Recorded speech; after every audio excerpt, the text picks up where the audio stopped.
Ingat dengan Pontianak gendut yang punya berat badan 100 kilo ini. Hobinya mencuri makanan para warga di sebuah kampung. Namanya Ponti Melati. Ia paling suka dengan pertunjukan musik kuda lumping. Dan sekarang Ponti Melati datang kembali, membawa sesosok teman hantu untuk meneror sebuah kampung. Dan seperti biasa, mereka berdua akan mencuri makanan para warga pada setiap malam hari. Pada suatu hari di sebuah kantor balai desa, para warga sedang sibuk mempersiapkan acara doa bersama yang biasa mereka lakukan setiap setahun sekali. Singkat cerita, acara itu pun sudah selesai dilaksanakan. Saat para warga sedang asik mengobrol, tiba-tiba sebuah serangan datang. Angin bertiup begitu kencang. Ternyata itu adalah ulah dari dua Pontianak gendut ini. Mereka berdua datang untuk menyerbu pesta dan mencari makanan lezat. Dulu Ponti Melati ini sering meneror kampungnya sendirian, dan sekarang ia mempunyai seorang teman,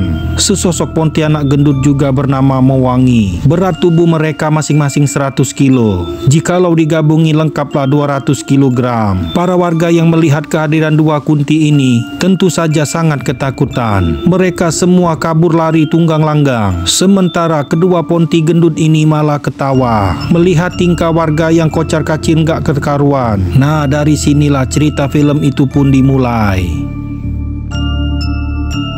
Keesokan paginya, para warga yang semalam diteror oleh Pontianak berkumpul di rumah salah satu warga untuk membahas teror yang datang di desa mereka. Lalu kira-kira apa ya rencana mereka untuk mengakhiri teror Pontianak itu?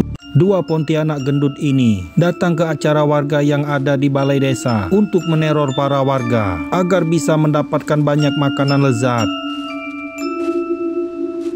Keesokan harinya, warga yang cemas karena mendapatkan teror dari dua Pontianak gendut itu mencari solusi. Lalu tiba-tiba salah satu dari mereka mengatakan bahwa ia mengenal salah satu Pontianak gendut itu. Pontianak itu adalah Melati. Dahulu Ponti Melati sering sekali meneror warga kampung sebelah untuk mencuri makanan pada malam hari. Saat itu Ponti Melati berhasil dihentikan, tetapi kini muncul kembali di sebuah desa dan malah membawa teman. Pria ini ingin menggunakan cara yang sama untuk menghentikan teror Pontianak Melati. Sementara itu salah satu warga terkejut melihat dapurnya berantakan. Lalu tak lama kemudian menemukan beberapa helai rambut yang diyakini itu milik Pontianak. Wanita ini pun sangat ketakutan. Tapi di sisi lain, kedua Pontianak gendut ini sedang sibuk untuk bisa naik ke atas pohon. Karena berat badan mereka berdua tidak bisa terbang, dan untuk bisa naik ke atas pohon mereka harus saling dukung seperti ini. Namun hal mengejutkan tiba-tiba terjadi, di mana Ponti Melati ini menari karena mendengar suara musik kuda lumping yang rupa-rupanya berasal dari balai desa warga. Desa yang menyiapkan semuanya juga memasak banyak sekali makanan untuk menjebak Pontianak. Lalu akankah rencana para warga itu berhasil untuk mendatangkan kedua Pontianak gendut ini? Karena ukuran tubuhnya yang sangat berat, kedua Pontianak ini tidak bisa naik ke atas pohon. Saat hendak istirahat di atas pohon, mereka berdua akan saling dukung seperti ini. Bagaimana tidak, Pontianak ini memiliki berat tubuh masing-masing 100 kg. Jadi mereka tidak bisa terbang seperti Pontianak lainnya. Hari itu para warga sedang membuat pertunjukan kuda lumping yang sangat disukai oleh Pontianak Melati. Saat mereka hendak mendatangi pesta kuda lumping itu, mereka menemukan dua orang warga yang melintas dan berusaha untuk menakuti mereka saja. Dua orang itu pun lari terbirit-birit. Sementara itu, semua makanan sudah dipersiapkan, dan tak lama kemudian meja prasmanan itu pun bergetar. Volume musik tarian kuda lumping itu pun dibesarkan dan tarian terus dilakukan. Sementara itu para warga yang menyediakan pesta itu bersembunyi menunggu kedua Pontianak itu datang, dan akhirnya kedua Pontianak gendut itu pun muncul. Mereka menari mengikuti irama tarian kuda lumping. Namun Ponti Mewangi tiba-tiba mencium aroma makanan yang sangat lezat.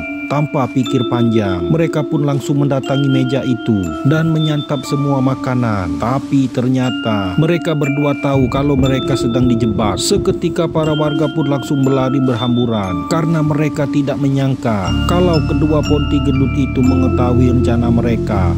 Mereka semua pun terus berlari untuk menyelamatkan diri masing-masing.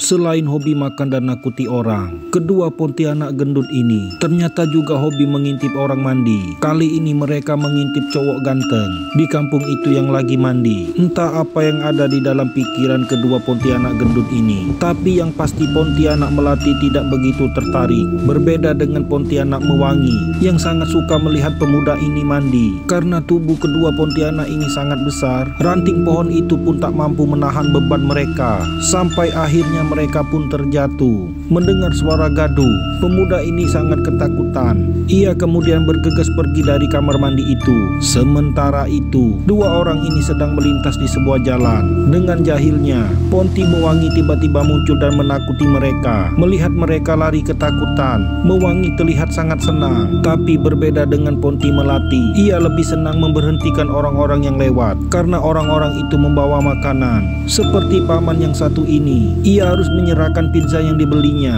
kepada Ponti Melati. Tak hanya itu, paman ini juga menyerahkan semua harta benda yang dimilikinya. Karena ketakutan, paman ini pun langsung lari, begitu saja meninggalkan sepedanya. Selepas paman itu pergi, Ponti Melati pun langsung membuka bingkisan makanan, lalu melahapnya sampai makanan itu habis. Kuntilanak gendut yang satu ini memiliki hobi yang suka makan. Dia suka sekali menyita makanan milik siapa saja yang melintas di jalan itu. Di sisi lain, para warga desa kembali berkumpul untuk membicarakan permasalahan tentang teror Pontianak. Terlihat mereka juga menyediakan banyak sekali makanan. Lalu dari pintu belakang rumah datanglah seorang wanita cantik yang diketahui wanita cantik itu bernama Kamboja. Dia adalah kekasih pemilik rumah yang bernama Pak Akad. Malam itu Kamboja berkata bahwa ia akan membantu warga kampung menangkap kedua Pontianak gendut itu. Tak lama kemudian, kedua Pontianak gendut itu kembali muncul. Tentu saja para warga melihat sangat ketakutan. Tak kecuali wanita yang bernama Kamboja ini. Bahkan ia ditinggal di dalam pintu yang terkunci. Para warga pun cemas dengan kondisi mereka. Selain Kamboja, ada dua orang pria yang terjebak di dalam ruangan. Saat para warga membuka pintu itu, terlihat dua orang pria itu sudah digigit oleh Pontianak. Namun ternyata kedua Pontianak itu belum pergi. Dia malah muncul lagi dan membuat para warga yang terjebak di dalam rumah. Semua warga pun kocar-kacir berlari menyelamatkan diri.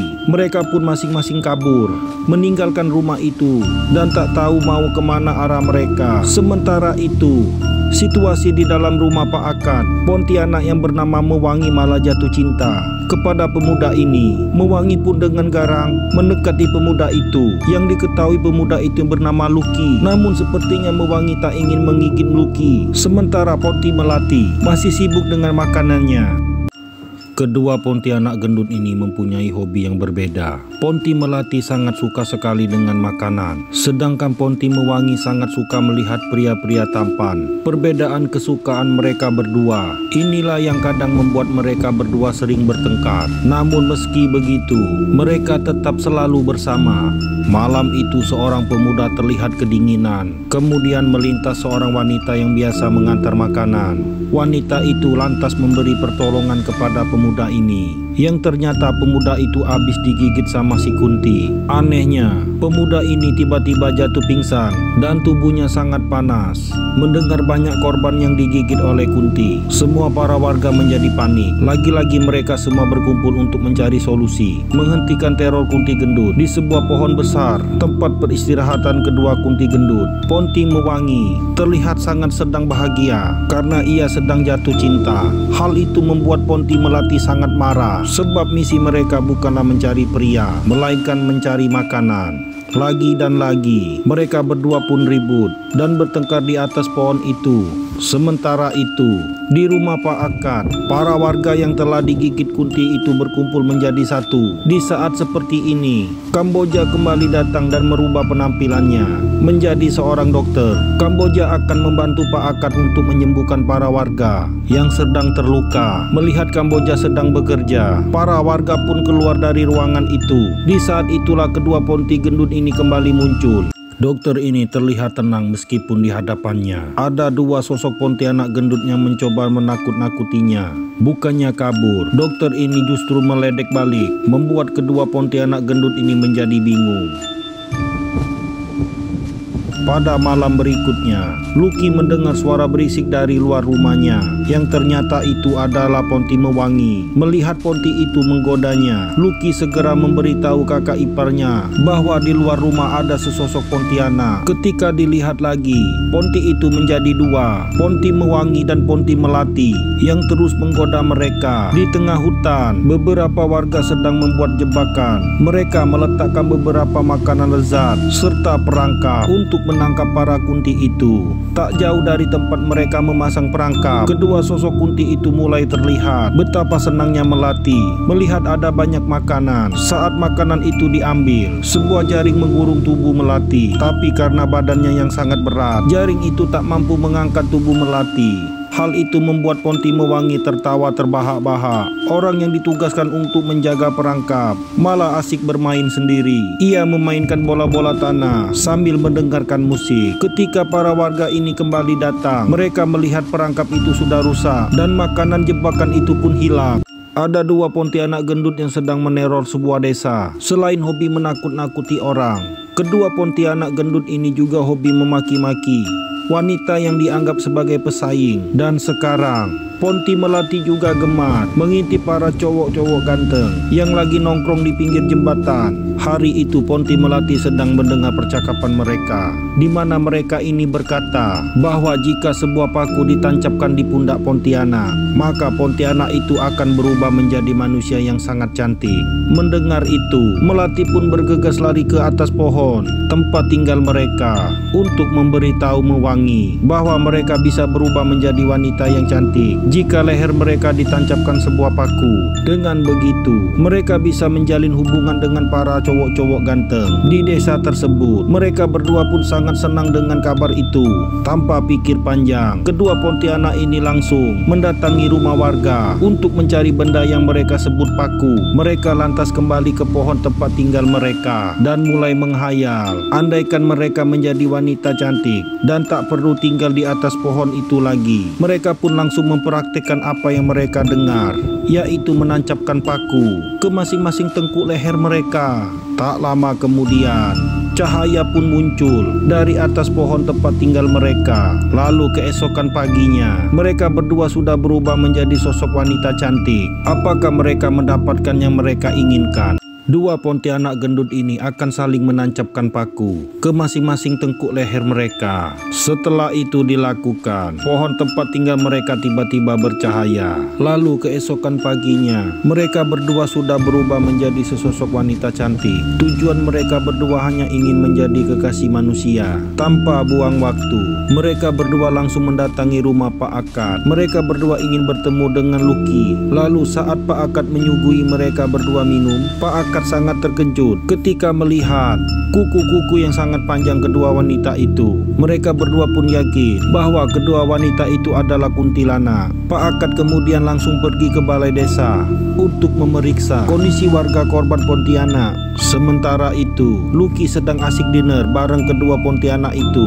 Di saat mereka sedang asik makan, salah satu warga melintas dan melihat mereka duduk dengan cara terbang. Itu bukanlah suatu yang wajar yang dilakukan oleh manusia biasa. Tentu saja melihat itu, pemuda ini langsung lari terbirit-birit. Tapi kedua Pontianak gendut itu tidak membiarkannya kabur. Mereka mengancam pemuda itu agar tidak menceritakannya apa yang baru saja dilihatnya kepada siapapun. Sementara itu, saat Pontianak kembali, Lucky memastikan bahwa ada paku yang menancap di tengkuk leher mereka berdua. Setelah itu Lucky memberitahu seluruh warga, namun yang datang hanya satu orang saja. Satu orang itu mengatakan bahwa warga yang lain sedang berada di balai desa dan disinilah hanya mereka berempat saja. Tetapi tak lama kemudian, warga di balai desa berdiskusi dan sepakat mereka semua akan pergi ke rumah Lucky untuk menangkap Pontianak itu. Kini kedua Pontianak gendut itu sudah dikepung para warga yang segera datang untuk menghentikan teror mereka.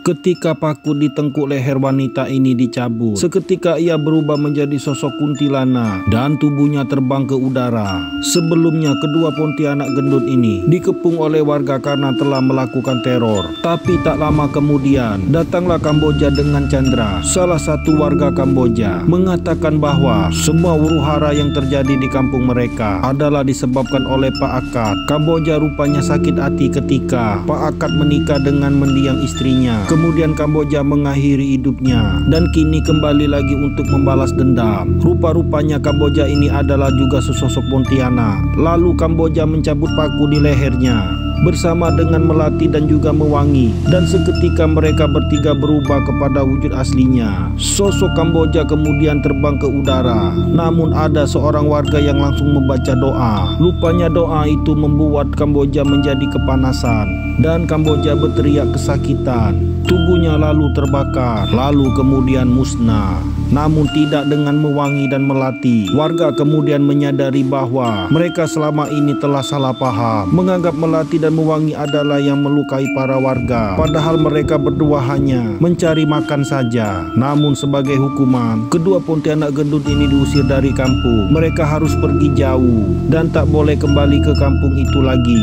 Sementara itu, seiring musnahnya Kamboja, para warga korban gigitan Pontianak kemudian sadar mereka sudah pulih sepenuhnya, dan kini kampung itu menjadi aman tentram seperti sedia kala. Di akhir cerita, saat kedua Pontianak ini hendak pergi, mereka dikejutkan dengan datangnya kembali sosok wanita misterius dengan pakaian yang sama seperti Kamboja, dan film pun selesai.